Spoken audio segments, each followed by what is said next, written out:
Hi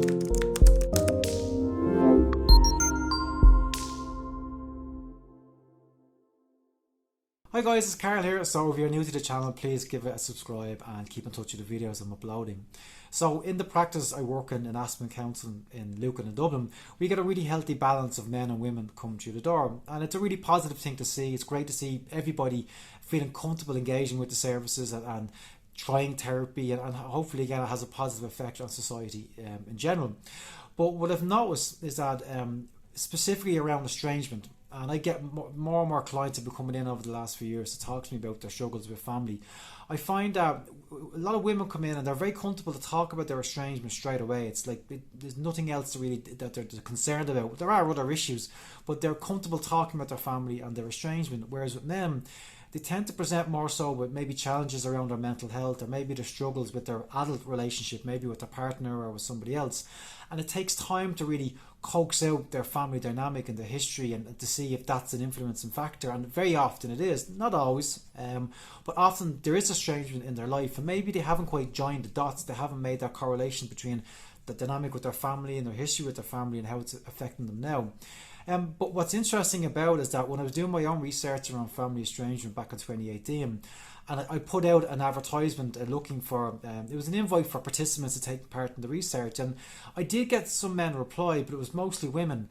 And that was to the initial ad. It's only when I actually approached people and said, okay, these are the details and would you be comfortable coming in for a meeting, only one guy actually came in the end, and it was 4 other women. Now, it was a small sample, but it was a struggle to get guys to come in and talk about it. Now, there are other factors that influenced that as well. Location was a factor. Not everybody could come to Dublin. Some were very keen. They probably maybe would have got them via Skype, but unfortunately the interviews had to be done in person. Every interview had to be exactly the same format. But ultimately, it was much easier to ask women to come in and take part. They were much more open to take part, and men weren't.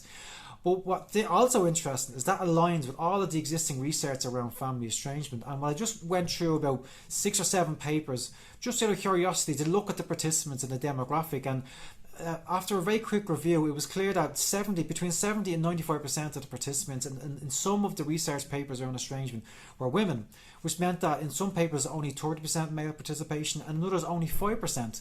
Now, there's other factors around the research. I know at one paper the sample was taken from a college of just women, so obviously that's men are excluded from that, but not all of them. And again, it begs the question, why are men not getting involved with the research? Or more importantly, do they experience estrangement differently than women? And I suppose I can only speak from my personal experience and from my clinical experience, and I can say no, men don't experience it any differently.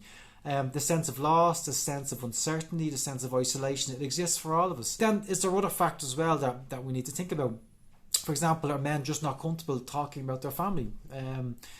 Are they not comfortable asking for help around their family? Is there a fear of judgment, or appearing weak, or appearing like they're a bad person if they are estranging? And we know there's a stigma there. The stigma is there for men and women, but maybe it's affecting men in such a way where they're not afraid to talk about it.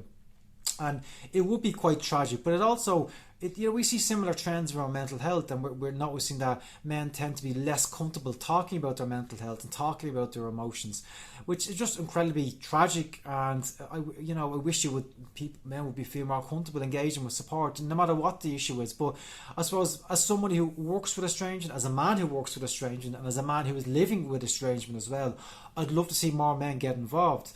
And share their experiences, and because their perspective is as valid as anybody else's, and we really need a balanced view. I think it's important to see all different sides and different genders and how they're experiencing it and how estrangement came about in their life for us to understand it, and then maybe provide the right level of support. So really the point of the video was just open that up to the general public, whoever's watching these videos. If there's guys there, I'd love to know of your experiences.